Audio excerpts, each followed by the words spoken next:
नमस्कार दोस्तों, स्वागत करते हैं आपका अपने YouTube चैनल शाश्वत एकेडमी में। जैसा कि मैं मनोज सर आज आपके लिए एक बेहतरीन टॉपिक लेकर आया हूं जो कि परीक्षा की दृष्टि से बहुत ही इंपॉर्टेंट है। समास हम पढ़ा रहे थे, समास के भेदों के अंतर्गत आज आपका जो टॉपिक है वो कर्मधारय समास है। तो कर्मधारय समास की जो विशेषता है वो और कर्मधारय कैसे पहचानते हैं इसे आज हम आपको बताएंगे। कर्मधारय समास की एक बार परिभाषा पढ़ते हैं। जिस समास का उत्तर पद प्रधान हो, जिस समास का उत्तर पद प्रधान हो उसे कर्मधारय समास कहते हैं। कह रहा है कि जिस समास का उत्तर पद प्रधान हो उसे हम क्या कहते हैं? कर्मधारय समास कहते हैं। कर्मधारय समास को जानने के लिए दोस्तों हम फार्मूला लिख देते हैं आपका यह, जो कि हमेशा यहीं से प्रश्न बनते हैं। जैसे कर्मधारय समास में होता क्या है? पहले विशेषण होगा और बाद में क्या आएगा? विशेष्य आएगा, पहली बात। दूसरी बात कि पहले विशेषण आएगा और बाद में भी क्या आ सकता है? विशेषण आएगा। तीसरा इसका जो फार्मूला है, पहले विशेष्य आएगा और बाद में भी क्या आ सकता है? विशेष्य आ सकता है। और चौथा इसका जो फार्मूला है, पहले विशेष्य आएगा और बाद में विशेषण आएगा।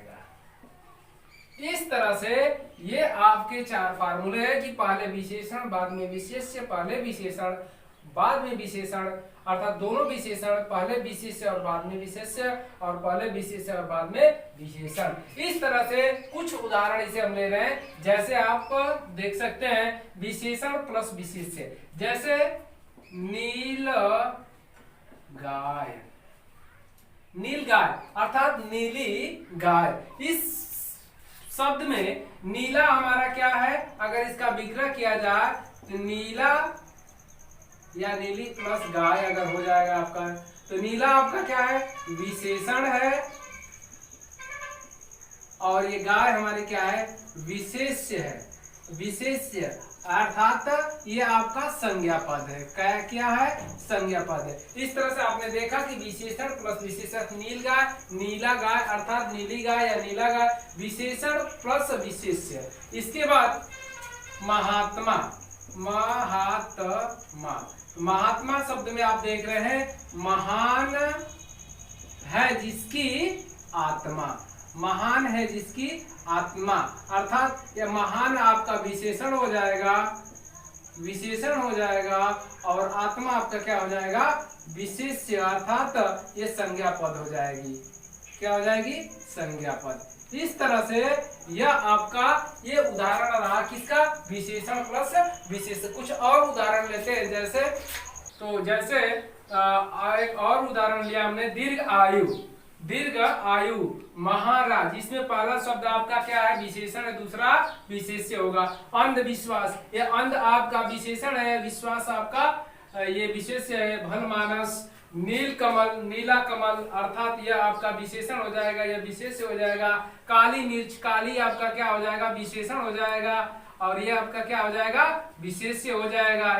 यहाँ पर भी ये आपका विशेषण हो जाएगा और ये विशेष्य हो जाएगा। इसके बाद नील गगन, नीला गगन अर्थात नीला आपका विशेषण हो जाएगा और ये गगन आपका विशेष्य हो जाएगा। इसके बाद नीला आकाश, नीला आपका विशेषण हो जाएगा, आकाश आपका विशेष्य हो जाएगा। एक और इंपॉर्टेंट उदाहरण है इसका जो कि कंफ्यूज में आपको डाल देता है, जैसे पीतांबर, पीतांबर। तो पीतांबर की बात किया जाए तो पीतांबर में ये आपका कर्मधारय समास है। क्या है? कर्मधारय, कर्मधारय समास है। पीतांबर में कर्मधारय समास होगा, लेकिन यही पीतांबर यदि आप बहुब्रीहि समास भी होता है। बहुब्रीहि समास कैसे? अगर पीतांबर में अगर पीले वस्त्र की बात करता है, केवल वस्त्र, तब तो ये केवल वस्त्र की अगर बात किया जाए वस्त्र की, तब ये कर्मधारय समास होगा। लेकिन अगर पीला वस्त्र धारण करने वाला तो पीला वस्त्र धारण करने वाला की अगर बात कही जाए तो यहाँ पे बहुब्रीहि समास होगा। इस तरह से ये कुछ उदाहरण रहे दोस्तों, ये आपका विशेषण प्लस विशेष्य के। आइए कुछ और उदाहरण देखते हैं इसके।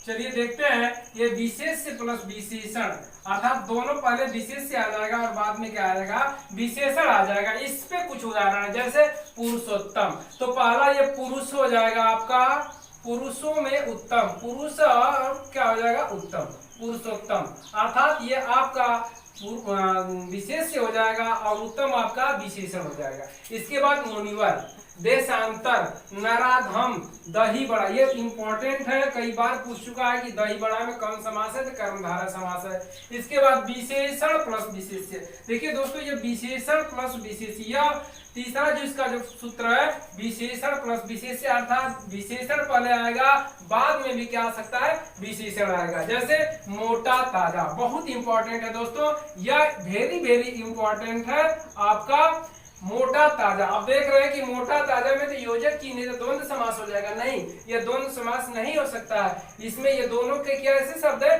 दोनों विशेषण है, इसलिए दोनों विशेषण होने के कारण यह कर्मधारय समास होगा। इसके बाद हष्ट पुष्ट, हष्ट पुष्ट भी आपका कर्मधारय समास, सीधा साधा, यहाँ पे भी ये भी विशेषण है और ये भी आपका विशेषण है।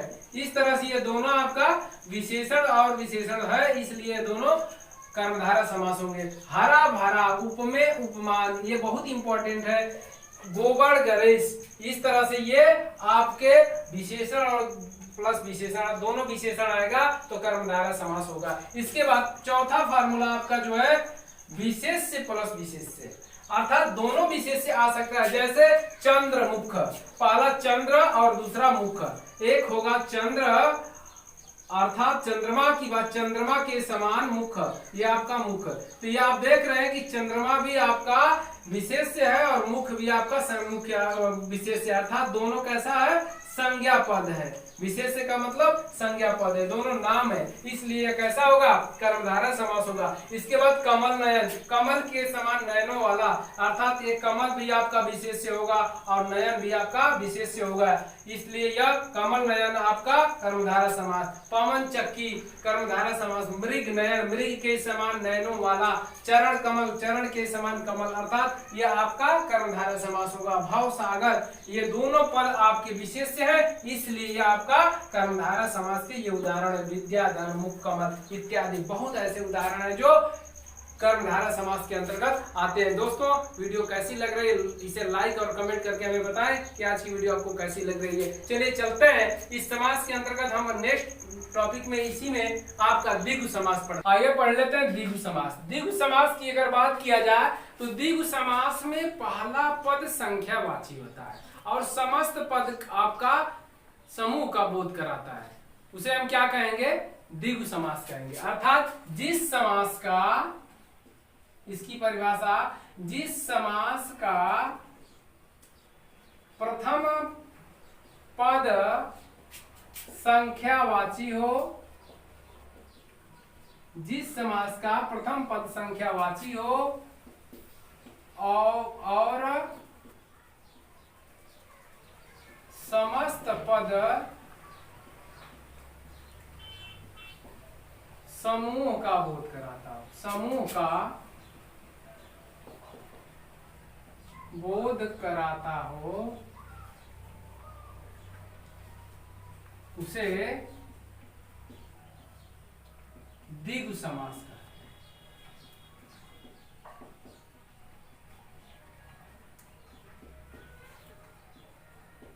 कह रहा है कि जिस समास का प्रथम पद संख्यावाची हो और समस्त पद समूह, ये समस्त पद समूह का बोध कराता हो, उसे हम क्या कहते हैं, द्विगु समास कहते हैं।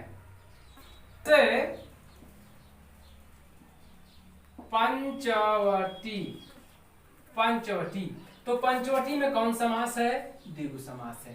पंचवटी पांच वटों के समाहार को, पांच वटों के समाहार, 5 वटों के समाहार को क्या कहते हैं? पंचवटी कहते हैं। अर्थात पहले संख्या का बोध हो रहा है, फिर वृक्ष अर्थात वट का, वट मीन्स वृक्ष का। तो 5 वटों अर्थात 5 वटों के समाहार को क्या कहते हैं? द्विगु समास कहते हैं। पंचवटी में कौन समास हो गया? द्विगु समास। त्रिभुवन, त्रिभुवन 3 भवनों के समूह, 3 भवनों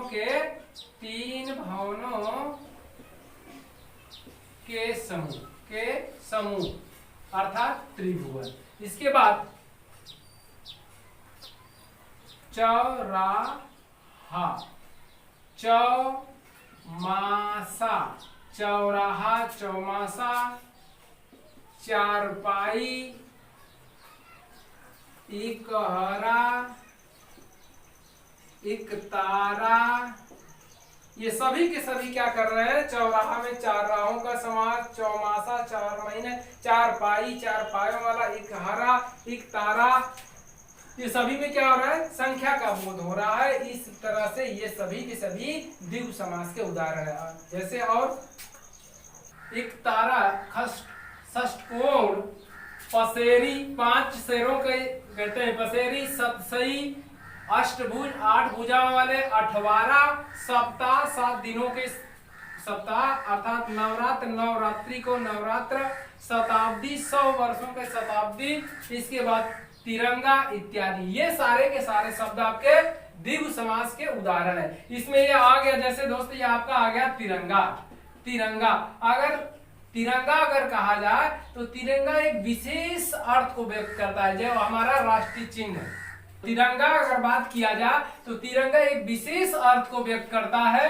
तो यहाँ पर तिरंगा का विशेष अर्थ को व्यक्त करता है, हमारा राष्ट्रीय चिन्ह को जब व्यक्त करेगा तब तो वहां पे बहुब्रीहि समास होगा, बहुब्रीहि समास होगा।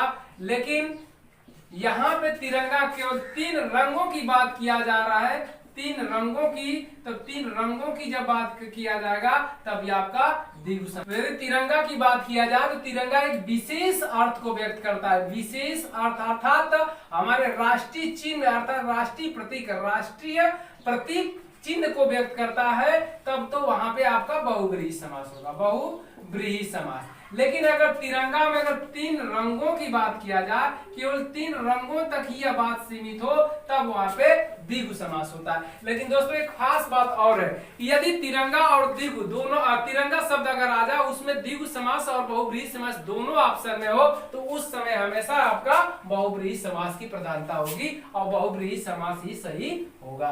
तो इस तरह से दोस्तों आज की वीडियो में ही समाप्त करते हैं। वीडियो को लाइक और कमेंट करके बताएंगे कि आज की वीडियो आपको कैसी लगी। वीडियो देखने के लिए बहुत बहुत आपका धन्यवाद। मिलते हैं नेक्स्ट वीडियो में।